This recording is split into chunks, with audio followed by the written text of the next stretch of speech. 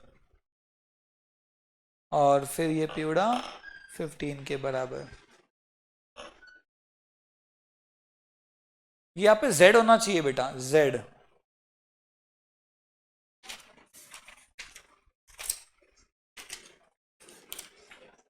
x से भी आ जाता है आंसर, बट z होना चाहिए था। खैर देख लेंगे। चलो पहले दो इक्वेशंस को सॉल्व करो। क्या आपको दो इक्वेशन साइमल्टेनियसली सॉल्व करते जमता है? एलिमिनेशन, सब्स्टिट्यूशन निकालो बेटा इसका आंसर। इसको माइनस करेंगे तो x सीधा 7 आ रहा है, आ रहा है क्या?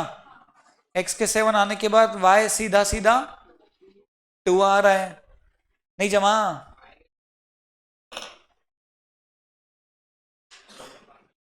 हाँ बेटा, ये x ही होगा क्योंकि ये भी z होता, वो 3 और 15 पॉसिबल नहीं था। चलो अब क्या करेंगे, यहाँ पे ना एक छोटी सी चीज है बस, हमें चौथे को अलग करना होगा। इस फोर्थ को हमें अलग से लिखना होगा। यस, तो चलो यहाँ पे x की वैल्यू 7 पुट करो, तो क्या यहाँ से w आ जाएगा? कितना आ गया w? 1। तो क्या अब इस 1 को यहाँ पुट किया जा सकता है? तो 2z हो गया 2, तो z हो गया 1। x y z w सब कुछ हमने कर दिखाया। कैसे फाइंड किया है बताओ? Note,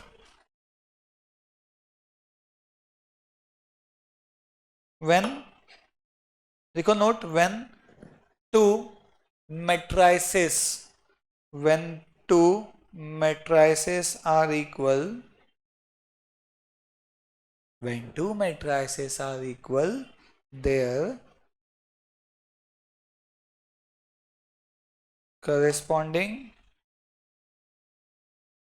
elements are same. When two matrices are equal, their corresponding elements are same. ठीक है बेटा? हेलो हेलो, बहुत सही बेटा, बहुत सही।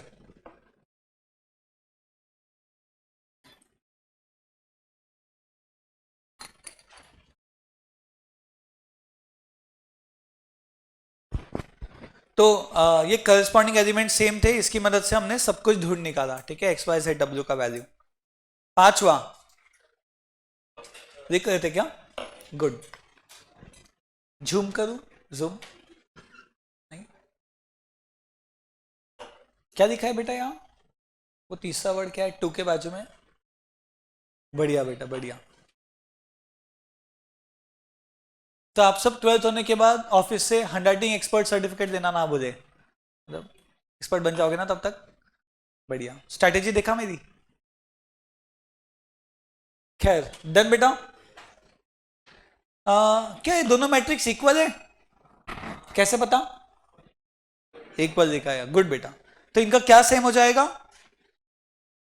करेस्पॉन्डिंग एलिमेंट सेम हो जाएंगे। a प्लस बी कितना हो जाएगा? और सबसे बड़ी बात 2 इक्वल टू 2, ये तो जानते थे हम। 5 इक्वल टू 5 होता ही है ना बेटा, और ए बी इक्वल टू 8। अब बेटा दो इक्वेशन को सॉल्व करने का सब्स्टिट्यूशन वाला मेथड बहुत सही है। वैसे तुक्का लगा सकते हो क्या होगा? किन दो नंबर्स की टोटल 6 होती है और प्रोडक्ट 8 होता है? 4 और 2 या 2 और 4? दोनों। तो 4 2 हो सकते या तो 2 4, ऐसे दो आंसर है, लिखना पड़ेगा नहीं तो आधा मार्क कम मिलेगा। तो क्या करते बताओ, लेफ्ट से राइट में सब्स्टिट्यूट करते। a 6 माइनस बी, ये वैल्यू को बाजू में सब्स्टिट्यूट करो उसकी जगह, ये a को इस a की जगह लिख दो। बोलो क्या हो जाएगा? 6 minus B into B equal to 8। Answer आ चुका है अपना, फिर भी हम टाइम पास कर रहे हैं। अरे क्वाड्रेटिक को कैसे सॉल्व करते हैं? शॉर्टकट मारू कि समझाओ एक बार? जिसको भी क्वाड्रेटिक में डाउट है, अभी एक न्यू बैच आएगी 11th की, दोनों का प्रोडक्ट 0। इनका प्रोडक्ट 0 है, मतलब इनमें से कोई एक आधा बंदा 0 होगा, सही बात है। तो b झाला 4 या तो बिट 2 हो गया। अब मुझे बताओ, दो सिनेरियो बन गए।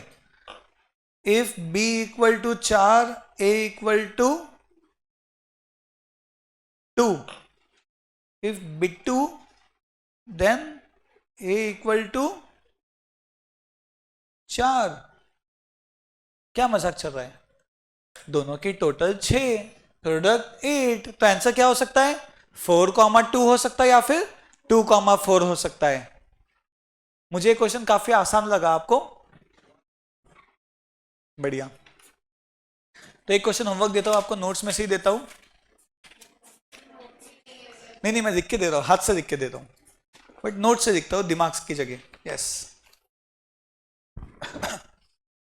ये डन बेटा। तो आज का होमवर्क है, आज की तारीख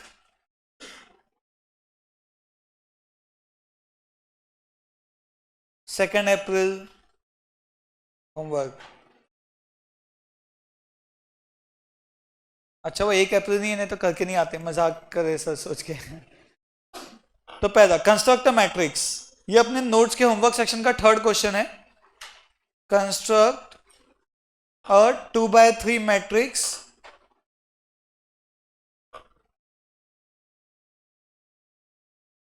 whose elements are given by, ये सब नहीं दिखा तो भी समझता 2x3 बनाना है। पहला a i j equal to i into J, decimal नहीं है बेटा, 2.3 नहीं करना, 2 इंटू i इंटू जे। दूसरा a i j equal to 2i minus J. कर रहे हो तो पूरी श्रद्धा के साथ।